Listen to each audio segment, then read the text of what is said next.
moving on to South Carolina. Obviously, they're 4-0 in the league. They're tough, they're physical, they change their defenses, typical Frank Martin team, so it'll be a very, very difficult matchup for us here at home. Hopefully we'll have a great crowd. Hopefully the students will turn out again and make it a big home court advantage for us. But Gravitz playing extremely well for them. Obviously Silva has done well, and they've got a couple of freshmen. Lawson has really had a nice season so far for them. So they've got a good team. They're tough. They play great defense. They rebound the ball. They're very, very physical, and so those are all things that have given us problems and things we need to prepare for and be good against. Well, you mentioned medical. You called it hardship at first, but then you said redshirt. Is there still a chance he played, even though he played 9 games? Yeah, it's like a third of the season. I think he's slightly under what he need to be, so he can get that. And it's kind of why we made the decision when we did.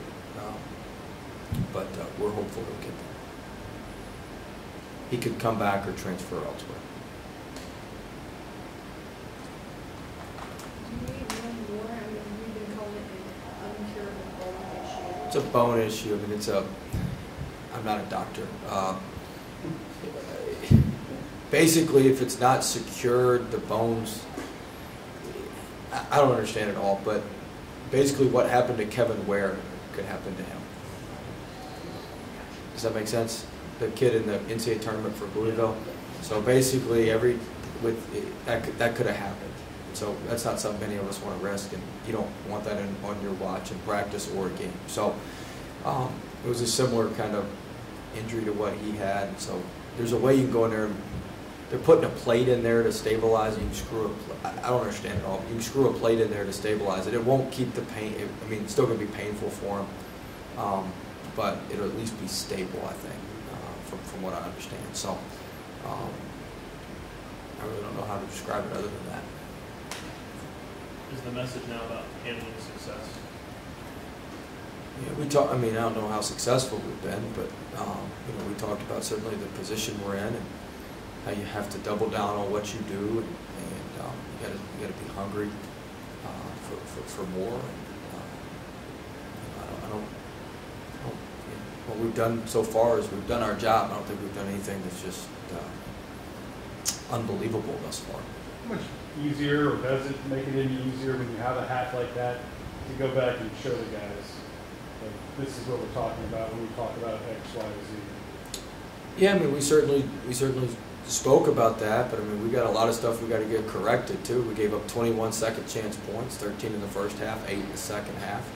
They scored 7 points off baseline out of bounds plays. We've done a poor job there. I mean, that's 28 points we gave up. We're obviously going to give up some in those situations, and we'd have given up about 16 points on baseline out of bounds. Tyree missed a 3, Davis missed a 3, and Cavell blocked 2 shots off a flex screen that they could have scored on too. So we got a lot of areas we've got to get corrected. And I mean, certainly we moved the ball well and did a good job in that second half, but we've got to tighten down on the details. We can't. I like how connected our team is. We've got a good locker room. Our guys are connected. They love each other. They play for each other. We compete pretty hard. We can always compete a little bit harder, but we play pretty hard. We compete pretty hard.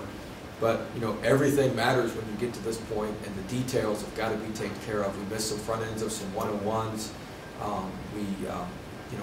Like I said, the baseline out of bounds game, we're not doing what we need to do there. We're not scoring like we need to score, and we're not defending it like we need to defend it. And those second chance points are really hurting us. We've got to get those areas shored up, or South Carolina will just feast on the backboards against us if we can't get that stuff shored up.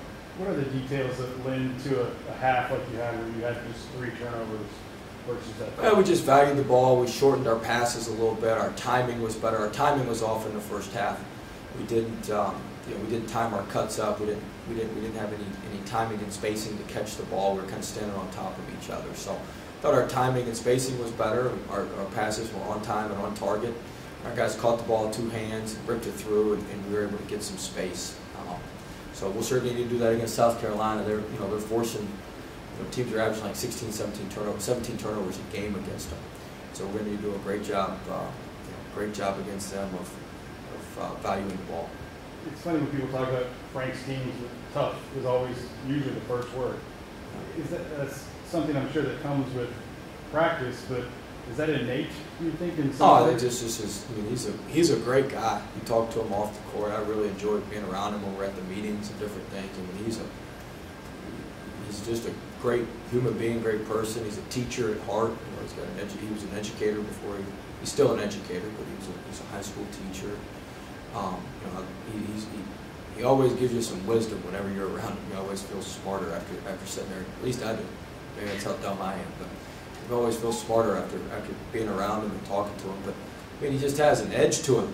He's got an edge to him, and his teams play with that same edge. I mean, in their two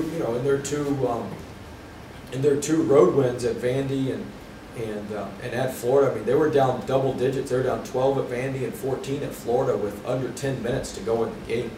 And they're one of those teams, you know, if you drive over them, you better kick it in reverse and make sure they're dead before you relax. I mean, you've got to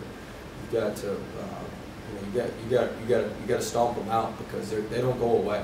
If you give them any sliver of life or any sliver of hope, man, they stay in it. So that's his personality. That's how his teams are. And that's why they've been successful and won and are 4-0 in league with two road wins. Coach, you guys shot from over 40% from three these last 3 games. So how impressed you are with that, and like it's sustainable? Well, I mean, we're taking good shots from 3. We've got good shooters. I was saying that earlier in the year when we weren't shooting it as well, but we've got good shooters. We're taking good shots. We're getting open looks. And our guys are shooting with confidence right now. Like I said, we've got good rhythm. We've got good chemistry right now. Guys shoot with confidence. I don't know how sustainable it is. That's why we've got to clean up. That's why we've got to clean up some. Come on, coach. Come on, coach. We're going to beat Kentucky tonight. Come on. Come on. Hey, great job. We'll be there. Great job. Let's Thank get you. the Cats. All right.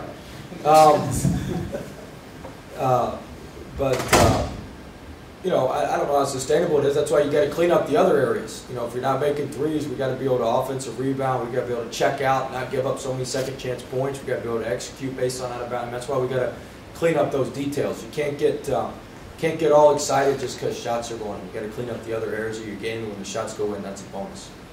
I hate to bring this up for their benefit, but Marlon said you might be a little bit softer now than you were earlier. He said he thinks that's helping them play better, in that maybe, you know, they're able to not feel the pressure at every moment. I don't know if so. No. It's a good point. Softer is an interesting way to describe it, but Forgiving? no, forgiving is definitely not the best way.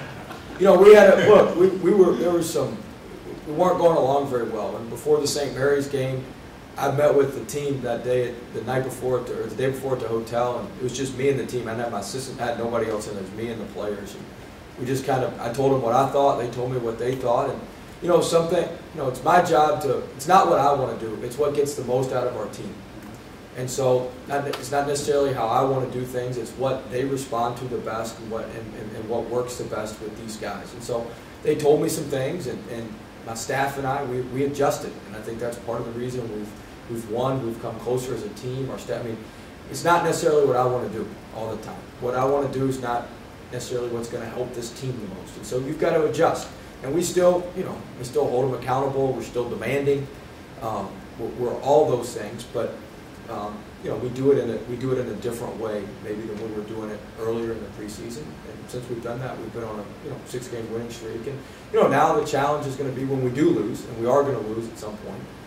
You know, we got to stick to what we're doing. What we're doing is working. It's the best way to coach this team. It's the best way to handle this team.